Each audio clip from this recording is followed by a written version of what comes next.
everyone, this is Bushra Khan. Welcome to Sama Podcast. Today, I have a very highly respectable personality.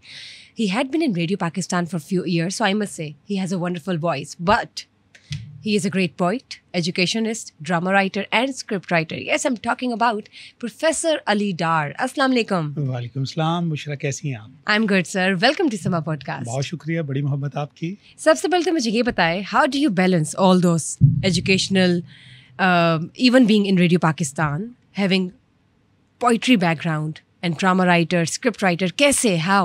ये पूरा निज़ाम ना अल्लाह ताला ने एक सिस्टम के तहत बनाया हुआ है.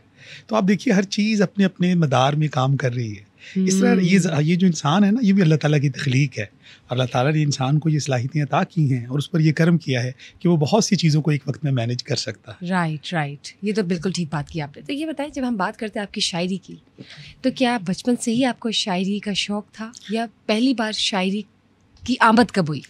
ये एक्चुअली ना आमद तो ऐसे ही बस स्कूल लाइफ में हल्का फुल्का होता था, लेकिन जब मैं टीन एज में आया तो थोड़ा सा घर में, क्योंकि मेरे फादर अदब से उनका बड़ा लगाव था, बहुत से शौरा को वो पढ़ते थे, टीवी पे बहुत से प्रोग्राम्स इस तरह शायरी के लगते थे तो बड़े ज़ौक़ व शौक़ से देखे जाते थे. वालिद साहब का ये मिजाज था अदब से, मौसीकी से और आर्ट से बहुत ज़्यादा था, तो शायद उस वजह से हमारे अंदर भी वो आया. लेकिन ये वहाँ से आना तो एक नेचुरल था, लेकिन कुदरत की तरफ से भी आपको कुछ अता होती है और उसमें मैं समझता हूँ कि आपके इर्द गिर्द के जो लोग होते हैं वो बड़ा कलीदी रोल कंट्रीब्यूट करते हैं. जैसे मेरे दोस्त, स्पेशली बहुत मेरे दोस्त ऐसे हैं उनका भी मिजाज ऐसा था, तो उनकी एक आप कह लें कि अप्रिसिएशन है. मैं उसमें कोई दो राय नहीं है. आपका सर्कल भी शायराना है, शायराना मिजाज है सबका. कोई ऐसे दोस्त मिल गए कि जो मेरे साथ उन्होंने मुझे इस तरफ राग़ब किया और बाकी सलाहियत अल्लाह देने वाला. तो ये बताएं, आपको अपनी पहली शायरी याद है? पहली आमद कब हुई? देखिए, वो आमद तो मुख्तलिफ टूटी फूटी होती थी. वो तो अलिफ नार बेबकरी शुरू होती है, आपको पता है शुरू से ही. तो उसमें जो शुरू में जो शायरी की, उसमें जो मैंने पहला जो एक लिखी और दिखाई दोस्तों को, असातिज़ा को भी, कि वो जो मेरी गज़ल थी बड़ी, आपने सुनी भी होगी और मैं अभी भी उसको पढ़ता हूँ. इंसान को इब्तदाई शायरी को भूलना नहीं चाहिए. राइट. ठीक है ना. और उस एतबार से अगर देखा जाए तो चालाकी से सिर्फ खसारे होते हैं. ट्रू. चालाकी से सिर्फ खसारे होते हैं. सादा लोग ज्यादा प्यारे होते हैं. वाह. ये सादा आप खुद को भी समझ सकती है. Thank you. और ये जो शायरी थी, ये स्पेसिफिक शेर, ये आपकी पहली आमदों में है, इब्तदाई दौर में जी. और उसकी मेरी जोड़ी बिल्कुल ऐसी है. उसकी मेरी जोड़ी बिल्कुल ऐसी है जैसे कह लें चांद सितारे होते हैं. वाह. और सूरज बादल से बाहर आ जाता है. सूरज बादल से बाहर आ जाता है जब उसने बाल सवारे होते हैं. वाह. और मैं दोबारा पूछूंगी कि ये उन्हीं इशार में से है जो आपको इनिशियली आमद हुई, राइट? शुरू में जो आपने किया. अल्फाज का चुनाव देखिए ज़रा कितना गहरा है. लगता है कि या तो आपका ब्रेकअप हुआ उस ज़माने में, या तो आपको किसी पे क्रश था, या तो मोहब्बत हुई. नहीं, ये ब्रेकअप, मोहब्बत, क्रश, ये सारी चीज़ें आपको तो इस दौर के हिस्से होते हैं, इसकी नेमतें होती हैं, इसके यानी कि आप गुजरे हुए इस फेज. तो ये हर इंसान गुजरता है. तो मैं भी इसमें से बस जल्दी गुजर गया. तो सच्ची मोहब्बत हुई या बस क्रश वाला? जब आप नहीं, सच्ची जवानी में थे? जी, सच्ची मोहब्बत तो बेगम से ही है मुझे. और क्योंकि वो देख रही है आपका शो. नहीं, वो ना भी देखती तो उसको पता है और इसलिए वो मेरी बेगम है. तो ये मामला है. तो बेगम के लिए कभी आपने कोई शायरी डेडिकेट की है? बेगम को तो हमने कई दफ़ा की है, शायरी भी डेडिकेट की है, तोहफे भी डेडिकेट किए हैं, बाहर डिनर और बहुत पिज़्ज़े और पता नहीं क्या कुछ डेडिकेट किया है, बल्कि हम खुद डेडिकेट हुए हैं. नहीं, बल्कि अच्छी बात है. शायराना मिजाज जो होता है, या जो लोग शायर होते हैं, वो बहुत सॉफ्ट स्पोकन होते हैं, पोलाइट होते हैं और रोमांटिक भी होते हैं. तो अगर तो आप मैरिड हैं, तो which is a wonderful thing, तो फिर आप अपनी बीवी के साथ, अपनी बीवी को तो बहुत खुश रखते होंगे, आई मस्ट से. बिल्कुल. तो उनको कभी आपने मनाया जब वो नाराज़ हुई हो? हाँ, एक तो उनको कभी मैं कोई उनको खाने पीने की कोई कलाम सुना दूं या तो हंस पड़ के आगे से, ठीक है ना, तो इस तरह से वो मैं उनको कह दूं कि जैसे मेरी जानू मेरी जान, मैं उनको मजाक से कभी कह दूं ना, मेरी जानू, बड़ी खुश होती हैं. मेरी जानू मेरी जान. आगे मैं कहता हूँ खाए 5-7 डेली नान. और डाइटिंग को वो फौरन छोड़े, सामने आ जाए जबरान. और पिज़्ज़े बर्गर चट करके वो कहे खिला दो मीठे पान। वाह वाह तो इस तरह उनको फूडी बेगम है। हाँ, तो थोड़ा सा इस तरह करना पड़ता है हल्का मनाने के लिए। तो ये बताएं, आप उन तमाम मर्द हजरात को किस तरह समझाएंगे कि अगर उनकी बीवियां नाराज हो जाए उनसे, और शायराना तरीके में बेहतरीन तरीका कौन सा है मनाने का? नहीं, बेहतरीन तरीका तो शायराना तरीका, देखिए हर बंदा शायरी नहीं कर सकता, हर बंदा तो शायरी करके नहीं मनाएगा, कोई माजत करके मना लेगा। आप शायराना तरीके से कैसे मनाएंगे? देखिए उसको अगर मैं कहूँगा, मैं उस तरह से कि जैसे मैंने एक गज़ल में लिखा था ना कि इश्क के ताज़ा निसाबों सा हंसी चेहरा है, इश्क के ताज़ा निसाबों सा हंसी चेहरा है, हाय वो चेहरा गुलाबों सा हंसी चेहरा है। वाह वाह। उसकी आँखों को पढ़ूं इतना पढ़ूं हिफ्ज करूं, उसकी आँखों को पढ़ूं इतना पढ़ूं हिफ्ज करूं, मीरो गालिब की किताबों सा हंसी चेहरा है। तो इस तरह खुश हो जाती है कि मुझे मीरो गालिब जैसा कह रहे हैं। और आप स्मार्टली प्ले करते हैं क्योंकि आप शायर है ना, तो बचाव कर लेते हैं अपना शायराना तरीके से, बस गुजारा हो ही जाता है। अच्छी बात है। तो कभी ये बताएं, आपकी बेगम कभी इनसिक्योर हुई जब आपकी शायरी पढ़ती है उस दौर की जब आप अनमैरिड थे, और आपकी शायरी तो देख लें वैसे तो माशाल्लाह उन्होंने कहा कि ये किसके लिए लिखी है? नहीं, वैसे तो वो सिक्योर ही रहती हैं, बड़ी मुतमईन हैं। अब आहिस्ता सब ठीक हो गए। शुरू में होता था कि ख़ास तौर पे जब कभी मैं ऐसी कोई गज़ल लिख दूं जिसमें थोड़ा सा दिल टूटने के असरात हो, मोहब्बत हो, अब पुराने दौर में तो इस तरह, जैसे मैंने लिखा था कि तू इतना क्यों बदलता जा रहा है। अब वो पूछती हैं, ये कौन है जिसको आप कह रहे हैं कि तू इतना क्यों बदल जा रहा है? कौन? तो वाकई डराने वाले अल्फाज हैं। तू इतना क्यों बदलता जा रहा है, तेरा चेहरा उतरता जा रहा है, तेरा दिल तो मोहब्बत का था पत्थर, तेरा दिल तो मोहब्बत का था पत्थर, सो ये पत्थर सिरकता जा रहा है। वाह वाह वाह। वो मुझसे मिल रहा था अपना बनकर, वो मुझसे मिल रहा था अपना बनकर, ये दुश्मन दोस्त बनता जा रहा है। वाह वाह वाह। तो यहाँ उनको थोड़ा मुझसे पूछते हैं कि ये कौन है जो दोस्त बन रहा है? आप क्या कहते हैं? तो मैं कहता नहीं, ये सिर्फ मैंने लिखा है, यकीन करो मैंने कुछ नहीं किया। आप ही मेरी दोस्त हैं। ये बताएं, जब हम बात करते हैं आपके रेडियो पाकिस्तान के दौर, जी, आपने ये सफर कब शुरू किया, और इस पूरे सफ़र के दौरान आपका एक्सपीरियंस कैसा रहा? ये बहुत अच्छा एक्सपीरियंस रहा। ये एक रेडियो पाकिस्तान एक बहुत बड़ा मीडियम है सीखने के लिए, और मुझे इस तरह याद है, ये ग्रेजुएशन का दौर था, मेरे कुछ दोस्त एक दो उन्होंने कहा यार हम ऑडिशन देने जा रहे हैं रेडियो पाकिस्तान पे, छुट्टियाँ थी तो बस मैंने कहा ठीक है। कहते मोटरसाइकिल तुम्हारे पास है, तुम हमें लेके चलो। मैंने कहा चलो चलते हैं, दोस्त हैं, दोस्त ही दोस्तों के काम आते हैं। तो मैं चला गया। हो रहे थे लेकिन आप साथ आ जी, मैं तो सिर्फ ड्राइवर था उनको पिक एंड ड्रॉप देने के लिए। अच्छा, मेरे जब वहाँ पहुँचा तो पता चला वहाँ पे कुछ ड्रामे की भी एडिशन हो रहे हैं और कुछ इस तरह की कंपेयरिंग के एडिशन हो रहे हैं।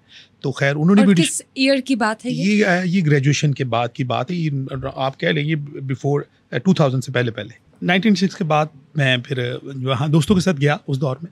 तो वहाँ जो दोस्त मुझे लेके गए थे उनकी तो सिलेक्शन नहीं हुई, मेरी कंपेयरिंग में भी हो गई, मैंने और सिंगिंग में भी हो गई, और मैंने 2-3 ऑडिशन हो रहे थे, मैंने भी दे दिए तो सिलेक्ट हो गए। और सिलेक्ट अल्हम्दुलिल्लाह उन्होंने मुझे पास कर दिया, और फिर मैंने कुछ प्रोग्राम्स भी किए वहाँ पर। तो यानी कि आपकी एक्टिंग भी अच्छी थी और आवाज़ भी अच्छी आवाज़ भी ठीक थी, बस ठीक थी। और लेकिन क्योंकि मैं कोई सिंगर तो नहीं था। Got selected. यस, ये मेरे लिए उस दिन मैं बड़ा खुश था, और मैं उनको बड़ा दोस्तों को चढ़ा। दोस्त जो एक्चुअली गए थे उनका क्या हुआ? उनमें से एक का हो गया था, एक रह गया था। तो मुझे ये बताएं, जब आप कंपेयरिंग करते थे या रेडियो पाकिस्तान पर जब आप काम करते थे, तो उस वक्त आप कैसे बोलते थे? जरा बोल के सुनाइए। अच्छा, वहाँ पे आपको याद है अपना? जी, वो उस वक्त तो जो ज़माने तालिब इल्मी में ये काम किए थे, लेकिन अभी मुझे अगर थोड़ा सा आपने याद दिलाया तो मैं उससे शेयर करता हूँ आपसे। वहाँ मुझे बहुत अच्छे उस्ताद मिले। जुल्फ़िकार काज़मी साहब थे, वो थे, वहाँ ताहिर शीर मेरे साथ थे। तो ये बड़े अच्छे दोस्त भी और बड़े उस्ताद भी अच्छे मिले। उन्होंने वहाँ मुझे बड़ा रहनुमाई की, इस काम में हौसला अफजाई की। बाद मोटिवेशन बड़ी ज़रूरी होती है ज़िंदगी में। मोटिवेशन आपको माउंट एवरेस्ट सर करवा देती है, और डीमोटिवेट कर दिया जाए तो एक सलाहियत वाला आदमी भी वहाँ नहीं जा सकता। तो इसमें कोई डाउट नहीं है। तो वहाँ पर जो सबसे ज़्यादा काम शुरू में जब सिखाया गया, हमें बोलना सिखाया गया माइक के सामने। आपको पता है वो पुराने माइक थे, उसमें वो टेक्नोलॉजी भी थोड़ी सी पुरानी ज़माने की थी, लेकिन मुझे बड़ा खुशी थी वहाँ पर कि मैं उन माइक्स पे बोल रहा हूँ जहाँ बड़े बड़े लोग यहाँ बैठ के बोला करते थे। अशफाक साहब बोला करते थे, और ऐसे बड़े बड़े नामवर गुलकार जो थे वो यहाँ बैठा करते। तो मेरे लिए वो दौर बड़ा ही मेरे लिए बड़ी एक्साइटमेंट थी उस ज़माने में इस चीज़ से, रेडियो पाकिस्तान के हवाले से। तो वहाँ जब मैंने सीखा वो आपको मैं बताता हूँ जो कुछ लाइन्स। वहाँ हम ऐसे बोलते थे जी कि गलती हो जाए तो माजरत, के मीडियम वेव्स 630 किलोहर्ट्ज़ पर हम रेडियो पाकिस्तान लाहौर एक से बोल रहे हैं। अब आप सुनेंगे हमारा कौमी तराना, तो हमें ये बोलने की मशक करवाई जाती है ताकि हमारी आवाज़ में ठहराव आए। वंडरफुल, तो मुझे लगा मैं वाकई सुन रही हूँ रेडियो पाकिस्तान। तो ये वो ठहराव आज तक ये मैंने वहाँ सीखा और वहाँ वो आज भी मेरे बहुत अंदर अच्छी बात है, आप रोज सीखते हैं कोई नो डाउट। और ये एडअप होके आपकी पर्सनैलिटी को पॉलिश करता है, जो भी आपको अच्छा सीखते मैं हैं आपको रोज। करूँ, मुझे मेरी खुशबख्ती वालिदैन अच्छे मिले, दोस्त बहुत अच्छे मिले, बहुत अच्छे दोस्त मिले, उस्ताद बहुत अच्छे मिले। ये मेरे पे कुछ ब्लेसिंग है right now till today. Then you are a wonderful man and a great poet and we are also learning from you a lot. तो ये बताइए, आपने तराने की बात की, तराने से मेरे जहन में आया है तरन्नुम, और तरन्नुम से, जैसे कि आपकी आवाज़ बहुत प्यारी है तो आप तरन्नुम से पढ़ते भी हैं। जी जी, तो ज़रा पढ़ के सुनाइए कोई कलाम। वैसे तो मैं कोशिश करता हूँ, मतलब ये भी आप समझ लें कि ये भी मुझे अता है कि मुझे ये भी, इसमें भी मेरे साजा देखिए गिलानी साहब हैं और जितने भी साजा, फ़खरी साहब, खालिद मसूद साहब, अनवर मसूद, इनकी मौजूदगी में मैंने पढ़ा तरन्नुम में, तो उन्होंने मुझे बड़ी हौसला अफजाई की और मुझे इससे बड़ा और हौसला बढ़ा। ठीक है ना, तो मैंने एक पैरोडी लिखी थी बेगम के हवाले से, वो मैं आपको सुनाता हूँ कि उसके दो बंद कि ना दुख साडे फोल वे, बीवी ने दिता रोल वे, कि दसा मैं कहानियां, चपेड़ा पईयां खानियां, मंगे सी मिठे चोल वे, बीवी ने दिता रोल वे। अब इसका जवाब देखिए।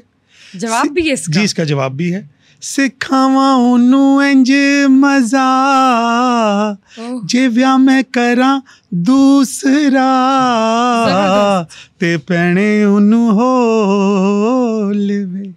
यानी कि ये तो बड़ी डेंजरस शायरी है, इसमें तो रिवेंज चल रहा है। नहीं, इसमें रिवेंज नहीं और है, आप बदले में दूसरी शादी की डिमांड कर रहे हैं। असल में ये भी ये अच्छा देखिए, जैसे अच्छा, मुझे लगता है कि शायद मौका चाहिए, इसलिए आपने शायरी में ही अपने दिल की बात कह डाली। नहीं, मौका नहीं चाहिए, इसमें बिल्कुल भी मौका नहीं चाहिए।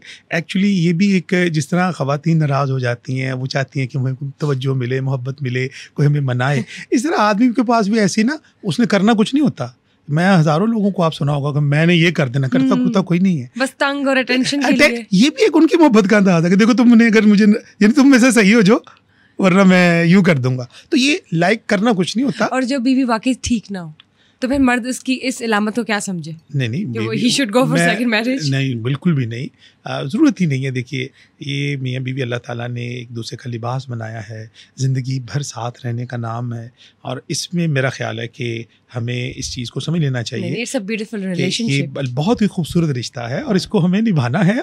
ये प्लस माइनस हम किसी चीज़ को खूबियों खामियों समेत कबूल करते हैं। बिल्कुल सही। देखिए, ये जो लड़की से पूछा जाता है कबूल है, कबूल है, कबूल है, तो वो जिसको कबूल कर रही है उसमें खूबियाँ भी हैं, कुछ खामियाँ भी हैं। और जब आदमी ये कहता है कबूल है, कबूल है, तो ये कहता है कि ये खूबियाँ खामियाँ समेत हमेशा मेरे साथ रहें। बिल्कुल, तो ये रिश्ते बड़ा खूबसूरत अल्लाह ने बनाया। बेहतरीन बात की। तो ये बताइए, हम जब तमाम मर्द हजरात की बात करते हैं जिनकी बीवियाँ इस वक्त उनसे नाराज़ है, तो वो शायराना तरीके से उन्हें कैसे मनाएं? देखिए, शायराना तरीके से तो बीवी को मनाने के बहुत से तरीके हैं, लेकिन सारे लोग शायर नहीं होते। ये भी तो है। वो कोई तोहफ़ा दे के मना लेता है, कोई खाना खिला के मना लेता है, कोई कपड़े दिला देता है। तो बेगम के मिजाज को हर शख्स समझता है, ऐसा नहीं है। ये अक्सर ख़वातीन अक्सर ये गिला करती हैं कि ये अभी तक मुझे समझ नहीं सके, और वो कह रहा होता है ये मुझे अभी तक नहीं समझ सके। दोनों समझते हैं, ऐसी बस तवज्जो चाह रही हो। तो आपको नहीं लगता कि शायरी के जरिए मनाना सबसे ईजीएस्ट वे है? आपकी बेगम नाराज़ है और आपने दूसरी जानब बस अल्फाज को अदा करना है शायराना तरीके से, वो मान जाएंगी। हाँ, वो इश्क, वो जैसे कि इश्क के ताज़ा निसाबों सा हंसी चेहरा है, राइट। हाय वो चेहरा गुलाबों सा हंसी चेहरा है, उसकी आंखों को पढ़ूं, इतना पढ़ूं हिफ्ज करूं, वाह। मीरो गालिब की किताबों सा हंसी चेहरा है। तो आप ये भी तो कह सकते हैं। हाँ, ये देखिए, ये भी तो कहा जा सकता है ना, कॉम्प्लीमेंट करें। जी, ऐसे ही। तो ये जब हम बात करते हैं आपकी लिटरेचर की, आपकी लिटरेचर सोसाइटी की, आप एज एन एजुकेशनिस्ट भी काम करते हैं, तो कौन कौन सी क्लास के बच्चों को आप पढ़ा रहे हैं, और क्या उन बच्चों ने कभी आपसे डिमांड की कि आप उन्हें भी शायरी सिखाएं, या कभी किसी बच्चे ने आपसे इंस्पिरेशन लेकर कोई शेर लिखा हो? जी, बच्चे लिखते हैं, शायरी लिखते हैं बच्चे, और इस्लाह भी लेते हैं, उसकी नोक पलक उनके काफ़िया रदीफ़ जहाँ पर उनकी रहनुमाई होती है, मैं समझता हूँ मुझे ज़रूर करनी चाहिए। बतौर उस्ताद भी करनी चाहिए और बतौर शायर तो ज़रूर करनी चाहिए। किसी ने आपके लिए कोई शेर लिखा हो एज अ कॉम्प्लीमेंट, किसी आपके स्टूडेंट ने? बच्चे तो फिर आपको देखिए, बच्चे असातिज़ा से बहुत मोहब्बत करते हैं, बहुत इज़्ज़त और एहतराम का रिश्ता होता है। माँ बाप के बाद अगर बच्चे जिस शख्सियत के साथ बहुत मुतासर होता है वो उस्ताद होता है। बेशक। तो उस्ताद के साथ उसकी वाबस्तगी होती है और वो ज़ाहिर सी बात है अपने असातिज़ा की रिस्पेक्ट करते हैं और उनसे मुख्तलिफ तरीक़ों से अपनी मोहब्बत का, अपने एहतराम का इजहार करते हैं, तो वो भी काबिल कदर होता है। तो बच्चों को मैं हमेशा ये कहता हूँ, मैं अपने तालिब इल्मों को, मैं हर नमाज में हमेशा उनके लिए दुआ करता हूँ। अमेजिंग। जो अपने लिए, अपने वालिदैन के लिए, अपने स्टूडेंट्स के लिए भी उसी तरह करता हूँ जैसे अपने बच्चों के लिए करता हूँ। ये मैं क्योंकि ये समझता हूँ जो टीचिंग प्रोफेशन है ना जी, ये जो दरस व तदरीस का सिलसिला है, इबादत है ये तो मेरा तो बिलीव ये है कि और भी बहुत से काम ये मुझे लगता है जैसे शायद ये भी हमारी निजात का एक वसीला बनेगा। जहाँ और बहुत से काम अमल हमारे काम आएंगे, तो मुझे यकीन है कि ये जो दरस व तदरीस वाला काम है, बहुत से बच्चों की दुआएं हमारी ज़िंदगी में आसानियाँ पैदा करती हैं। ज़रूर, आमीन। तो ये बताइए, इसके साथ साथ जब मैं बात करती हूँ मैट्रिक की, तो अभी रिसेंटली मैट्रिक के रिजल्ट्स आए हैं। जी जी। तो इस हवाले से आप क्या कहेंगे? किस तरह के रिजल्ट्स आए हैं? मैट्रिक के रिजल्ट तो माशाल्लाह बच्चों के बहुत अच्छे नंबर आए हैं और बहुत ज़्यादा, हमारे ज़माने में इतने नंबर नहीं आया करते थे। कितने नंबर? तो इस वक्त कोई गालबन तकरीबन जो मुझे हल्का सा फ्लैश कर रहा है, मैट्रिक में कोई 1200 में से कोई 1192 के करीब बच्चे की पोजीशन भी बोर्ड की जो आई हैं और उन बच्चों ने बहुत मेहनत की है। यानी खाली 8 मार्क्स कम है? जी तकरीबन। तो ये फेयर रिजल्ट्स हैं या? रिजल्ट्स ये फेयर होते हैं, ये रिजल्ट फेयर होते हैं, लेकिन होता ये है कि अब जाहिर बात है, अब उसकी मार्क की जो ऑब्जेक्टिव सिस्टम है उस वजह से ये सारी सिचुएशंस बन जाती हैं और उसमें ये नंबर इतना बच्चे अच्छे, लेकिन बच्चों की मेहनत बहुत होती है उनके साथ। 1200 में से आए, बड़ी बात है, सिर्फ 8 मार्क्स कम है। जी, अब हमारे ज़माने में ज़्यादा कटते थे।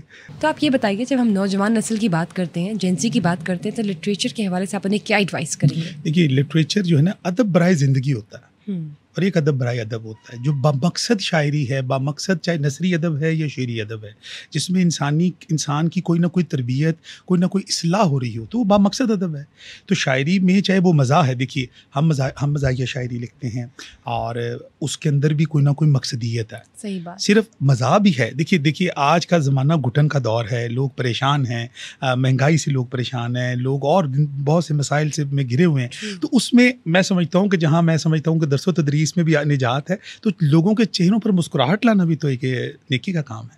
तो ये भी एक, लेकिन उसमें इस्लाह भी ज़रूरी है। खाली हंसी मजाक खाली करना वो एक अच्छी चीज़ है, लोग मुस्कुराएंगे, किसी के चेहरे पर, दुखी चेहरे पर अगर मुस्कुराहट आएगी तो आप देखिए कितनी दुआएं हैं, कितना अजर है। और उसके साथ साथ अगर उसमें इस्लाह का एलिमेंट हो, कोई ऑब्जेक्टिव हो, कोई मकसदियत शामिल हो जाए, तो जो बच्चे जो तलबा अदब से वाबस्ता होते हैं, आप उनके बिहेवियर वो उसमें बहुत ठहराव होता है, आप देखेंगे। आपने बहुत बेहतरीन बात की कि देखिए, शायरी के ज़रिए हम मैसेजेस पहुंचा सकते हैं आवाम को, नौजवान नस्ल को, और उसके ज़रिए वो उस इन्फ्लुएंस के अंदर बहुत कुछ चेंज कर सकते हैं, सोसाइटी में रिफॉर्म्स ला सकते हैं। जी बिल्कुल। देखिए, आप समाज के अंदर बदलाव ला सकते हैं। देखिए, हमारे शायर मशरक़ इल्लामा इकबाल ने इस कौम को ख्वाब गफलत से जगाया। तो इसका मतलब है उनके कलाम में ये तासीर थी कि लोगों को ताकत थी कि एक नई सल्तनत आई, तो लोगों में शऊर आया। तो ये तो शायरी में ये ताकत है, अदब में ये ताकत है कि वो मुआशरे के अंदर बहुत मुस्बत असर डाल सकता है। लेकिन उसके अंदर मकसदियत का आंसर बहुत होना जरूरी है। अदब बराए अदब नहीं, अदब बराए ज़िंदगी, वो बड़ा जरूरी। और जिस तरह मैं अब यही अर्ज़ करूँ, अगर आप मज़ाहिया कलाम देखें तो आपको उसमें कहीं ना कहीं थोड़ी सी मुस्कुराहट के बाद कोई ना कोई पैगाम ज़रूर मिलेगा, ठीक है ना, या कम से कम इस मुल्क के हालात या कोई लोगों के किसी रवैये की तर्जुमानी होगी। तो ये आपको हमेशा आप देखिएगा कि आपको शायरी में मज़ा भी मिल रहा है, उसमें कुछ नए अल्फाज, नई तराकीब, नए काफ़ी रदीफ़ आ रहे हैं, उसके साथ साथ आपको मकसदियत का आंसर कभी भी उसको मैं माइनस नहीं करता। मसलन देखिए ना कि आप ये देखिए कि मैंने लिखा था कि इश्क मुकम्मल हो जाता है, बंदा खज्जल हो जाता है। वाह वाह वाह। इश्क मुकम्मल हो जाता है, बंदा खज्जल हो जाता है, 10 दिन अगर खिजाब लगे ना, लड़का अंकल हो जाता है। वाह वाह वाह वाह। और ये आपने बड़ी दुखी दास्तान सुना दी। जी बस ऐसे ही। और नहीं, ये जिनकी उम्र बढ़ रही होती है, और उनके हवाले से कि पता नहीं उनको क्या रोग लग जाता है। हाँ, और ये उसके साथ में देखिए, इसमें इसी गज़ल के अंदर कि इश्क मुकम्मल हो जाता है, बंदा खज्जल हो जाता है, 10 दिन अगर खिजाब लगे ना, लड़का अंकल हो जाता है, और शादी फूंकें भर देती है, स्मार्ट भी टिड्डल हो जाता है। वाह वाह वाह। और इसमें देखिए मकसद देखिए कि जिसको ओहदा बड़ा मिले जिसको ओहदा बड़ा मिले वो अक्सर पागल हो जाता है। वो कॉल है ना एक बुजुर्ग का कि लोग इक़्तिदार मिलने के बाद बदलते नहीं बल्कि बेनकाब होते हैं। तो ये जिनको अल्लाह ताला ने ओहदे दिए हैं, जिनको मकाम दिया है, उनको आवाम के लिए आसानियाँ पैदा करनी चाहिए। बेशक। और उसकी ताकत के नशे में गुरूर अल्लाह को पसंद नहीं है। तो ये गुरूर तो सिर्फ अल्लाह के लिए, वो उसकी ज़ात को ही ज़ेबा है। तो ये चीज़ बड़ी इसमें ज़रूरी है।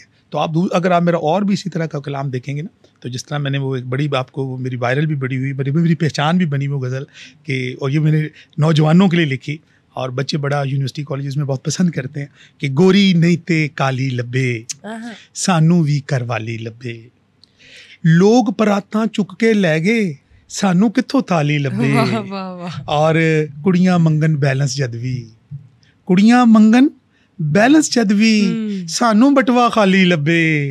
नौजवानी में बच्चों को पैसे थोड़े होते हैं ना, आपको पता ही, और तोहफे के लिए पैसे भी अनफॉर्चुनेट। जी यस, ये सब इसमें से गुजरे हैं। और उसमें मैंने लिखा कि जहाज गली विच डोल दा फिरदा, ये जो बच्चे मनशियात की तरफ राग़ब हो जाते हैं नई नस्ल, जहाज गली विच डोल दा फिरदा लैंड करन लई नाली लब्बे, क्योंकि जो लोग नशे की तरफ जाएंगे उसका मकाम नाली है, एयरपोर्ट नहीं है। मेरी वो एक इसमें भी पैगाम है। और हर पासों अब जरा मुल्क के हालात देखिएगा कि हर पासों इमदाद भी मिल गई फिर खजाना खाली लब्बे। सही। और सरकारी जद टीवी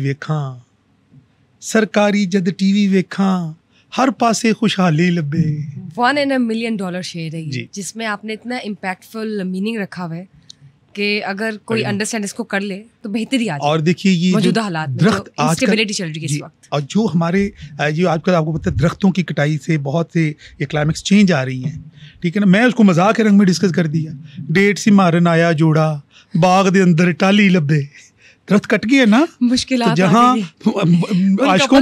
कपल्स को मुश्किल हुई वहाँ जो है हमारी इन्वायरमेंट भी ख़राब हो गई। तो कम से कम दरख्त लगने चाहिए। तो ये इस हवाले से थोड़ा सा कोई ना कोई इसमें मज़ाक भी है और आपके लिए पैगाम भी है। और इसमें जो देखिए जो हक सच बात करता है उसके लिए भी बड़ी मसाइल है यहाँ पे, ठीक है ना। तो जिस तरह जेड़ा मेथों तंग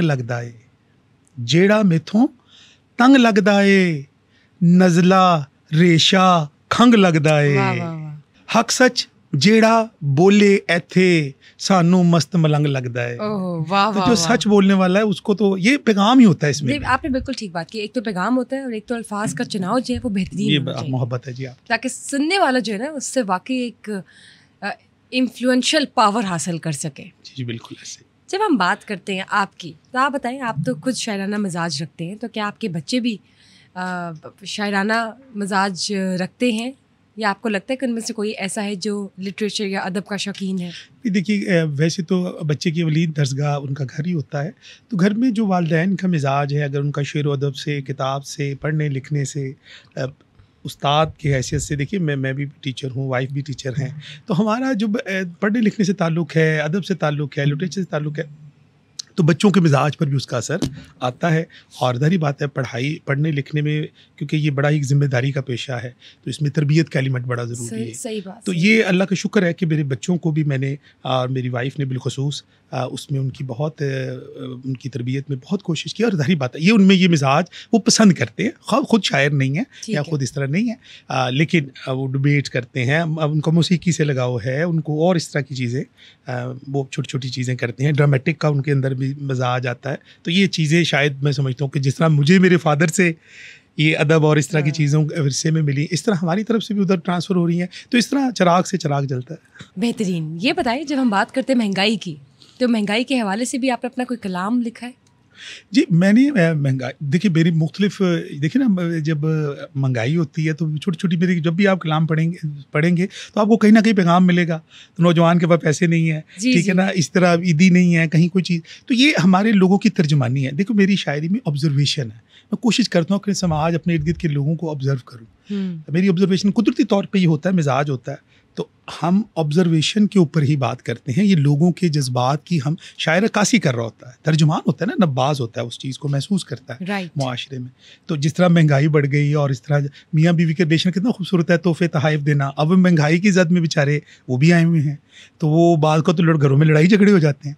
जैसे आपने सुना होगा कि जब कोई शौहर अपनी बेगम को शॉपिंग नहीं कराता तो वहाँ पर तो फिर ये होता है। तो जैसे वो एक मैंने बड़ी आपने देखी सुनी भी होगी, वो वायरल भी हुई कि बेगम हाथ मदानी आई, बेगम हाथ मदानी आई, फिर आई आई आई। वाह वाह वाह।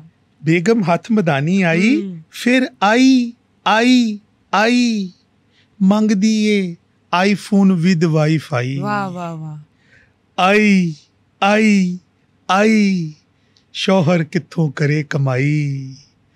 आई आई आई, ये जो आई है ना, ये दर्द वाला आई है, ये वो महंगाई की जद में वो बेचारा, वरना तो देखिए वो बेगम फरमाइश करे तो वो तो आसमान से सितारे तोड़ के ला सकता है, लेकिन वो बेचारा छोटी छोटी चीज़ें भी जो बुनियादी ज़रूरियात ज़िंदगी हैं उसमें भी वो तकलीफ में है कि वो महंगाई की जद में आ चुका है। और वो अल्फाज का जो चुनाव है और इसमें जो दर्द है वो एक्चुअली वाकई बता रहा है कि कितना दर्द भरा हुआ है आपकी शायरी में भी, जब हम बात करते हैं महंगाई को लेके। तो ये वहाँ पर है क्योंकि हमारे मुल्क के हालात ऐसे हैं, महंगाई का फुकदान जो है वो हर जगह छाया हुआ है। देखिए ना, यूटिलिटीज बिजली को देख लें तो वो बेचारा बिजली का बिल पे करेगा, अपनी बेगम की फरमाइश पूरी करे। ये भी बड़ा मसला, ये बड़ा मसला है ना। तो ये सिर्फ शायरों, तो इसको आप जैसी शायरी आनी चाहिए, कॉस्ट इफेक्टिव है ना। देखिए शायरी जी, ये पॉजिटिव, बेगम नाराज हुई वहाँ पे आपने वर्बली शायराना बस फिर नहीं, बस इसको वर्बली ही उसको खुश किया जा सकता है, बाजार से चीजें ला के दी नहीं जा सकती। देखिए अगर महंगाई अगर खत्म हो जाए तो वाकई थोड़ी सी स्पेस बच जाए। ये क्यों खत्म नहीं हो रही, कभी हमने ये नहीं सोचा। हमारे यहाँ ना चीज़ें मुख्तलिफ हो गई हैं, जिसको जो का right man for right job होता है ना, हम गलत हाथों में जब चीज़ें दे देंगे तो फिर ऐसे ही होगा। ठीक है ना। वो मैंने उसमें लिखा था ना कि अन्ना ड्राइविंग करदा थे, अन्ना ड्राइविंग करदा थे ते गाने गांदा फिरदा थथा, अन्ना ड्राइविंग करदा थे ते गाने गांदा फिरदा थथा, मैसी ओनू चूना लाया वो भी मैनू ला गई कथा, और नाली भी दरिया पे लगे, नाली भी दरिया पे लगे, लगदा मेरा नशा नहीं लथा। और एक मुहावरे का मैंने इस्तेमाल किया इसमें कि साडे हिस्से बुढ़ी आई जिदा कोई मुंह न मत्था, और शीशा वेख के डर जाना वा, लगदा जिन पहाड़ों लथा। ये जो मुहावरा है ना कि मुंह ना मत्था जिन पहाड़ों लथा, ये उसको मैंने, क्योंकि आमतौर पे हम खवातीन के बारे में बात करते हैं तो मैंने कहा मैं अपने लिए भी कह देता हूँ कि लगदा जिन पहाड़ों लथा। तो ये मुहावरे की भी तकमील है इसमें। सही सही, मतलब इवन और बैलेंस लेके चले आप। Very good, amazing. ये बताइए, जब हम बात करते हैं खुशियों की, खुशी के हवाले से आपने या शुक्राना मनाने के हवाले से आपने कोई शेर लिखा है तो वो सुनाइए। देखिए, जो खुशी है ना वो सबसे पहले तो हमारे अंदर होती है। खुशी हम बाहर तलाश ना करें, अपने अंदर खुशी पैदा करें। आपका दिल मुतमईन है तो आप खुश हैं। हालात की संगीनी ज़िंदगी में नशेबो फराज आते रहते हैं, ठीक है ना। तो ये सारी चीज़ों के साथ हमने ज़िंदगी गुजारनी होती है, और अगर हम इनको देखेंगे तो वो मैंने एक जो है ना खुशियाँ, मैं तो खुशी जो जब दुखी होता हूँ तो गाना गा लेता हूँ, तो मैं तो अपने आप को खुद खुश कर लेता हूँ, अच्छा म्यूज़िक सुन लेता हूँ। तो आप तो गाने बहुत अच्छे गाते हैं, तो कौन सी मौसीकी सुनते हैं ये भी बताइए। हाँ, मौसीकी में तो मुझे देखिए, अगर मैं पाकिस्तान की बात करूँ तो मैडम नूर जहान हैं, मेहंदी हसन खान साहब हैं, नुसरत फ़तेह अली खान साहब हैं। ये वो नाम हैं जिनसे हम जिनका जिक्र बगैर हमारी पाकिस्तान की म्यूज़िक पूरा नहीं होता। और इसी तरह क्लासिकी मौसीकी में उस्ताद सलामत अली खान, नज़ाकत अली खान साहब हैं। कौन से गाने आप रोज़ सुनते हैं? और नहीं, मैं हर तरह के, वैसे तो गज़ल सुनता हूँ, गज़लें सुनी जाती हैं। अपना कोई फेवरेट सुना दें। तो रफ़ी साहब मुझे बड़े पसंद हैं, आयशा गुलाम अली मुझे बड़े पसंद है। तो रफ़ी साहब का एक, मैं ऐसे ही आपने वो कह दिया तो मैं उसका एक गाना या कोई गज़ल सुना दें उनका। तो रफ़ी साहब का एक गाना जी, मैं आपको उसके दो पीस सुना देता हूँ कि पुकारता चला हूँ मैं गली गली बहार की, बस एक छाँव जुल्फ की, बस एक निगाह प्यार की, पुकारता चला हूँ मैं। ये दिल लगी ये शोखियाँ सलाम की, यही तो बात हो रही है काम की, कोई तो मुड़ के देख लेगा इस तरफ, कोई नजर तो होगी मेरे नाम की, पुकारता चला हूँ मैं। अमेजिंग। एक तो आपकी आवाज़ बहुत प्यारी है, ऊपर से जो अल्फाज और जो लिरिक्स है अमेजिंग, वंडरफुल। ये खुश होने का एक ये भी रास्ता है, अच्छा म्यूजिक सुन ले, कुछ खुद गा ले, ठीक है ना, और इसी तरह ही है। तो ये बताएं, जब हम बात करते हैं नौजवान नस्ल की और जेंसी की, तो आप उन्हें क्या पैगाम देंगे इस हवाले से, जैसे कि ज़माना जो है वो AI का हो रहा है, डिजिटलाइज हो रहा है, टेक्नोलॉजी आ रही है, तो इस हवाले से आप क्या एडवाइस करेंगे यूथ को? देखिए, नई नस्ल का तो इधर रुझान है, उनको तो ज़रूर इस शोबे में आना चाहिए। अब अगला दौर यही है, आपको पता है। लेकिन मैं समझता हूँ हम लोग क्योंकि उस दौर के हैं जहाँ कलम किताब और लिखने पढ़ने का ज़माना है, और उस हवाले से तो नई नस्ल को इस तरफ ज़रूर आना चाहिए, और ये तकाजा है। अगर हालात के साथ हमने कदम से कदम मिला के चलना है, तो बींगे उस्ताद मैं उन बच्चों को ये हमेशा कहता हूँ कि बेटा आप वक्त के तकाज़ों के साथ, अपने दौर के साथ चलें। हमारा दौर वो था, लेकिन हमें भी चाहिए कि हम वक्त के साथ साथ खुद को चेंज करें, और ये ज़िंदगी है, ज़िंदगी एक साकिन नहीं है जी, बिल्कुल अडॉप्ट करें।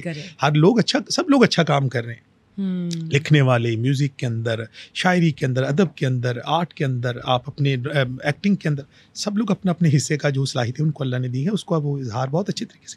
अमेजिंग। और देखिए प्रोफेसर अली डार साहब, आपने बड़े ही बेहतरीन तरीके से और शायराना तरीके से आज हमारे साथ गुफ्तगू की, और आपके शायराना अंदाज़ के ज़रिए हमें वो मैसेजेस भी मिले जिनकी बहुत ज़रूरत है सोसाइटी को। और जब हम बात करते हैं पोइट्स की, एजुकेशन की, टीचर्स की, तो ये बहुत ही एक बेहतरीन फील्ड है, वैल्यूएबल है, रिस्पेक्टिव है, और इसकी रिस्पेक्ट करनी चाहिए। Thank you professor Ali Dar for being here and sharing wonderful insights when we talk about poetry's world and everything around. Thank you guys for watching us today. Stay tuned for another exclusive session only on Sama Podcast. Bye bye.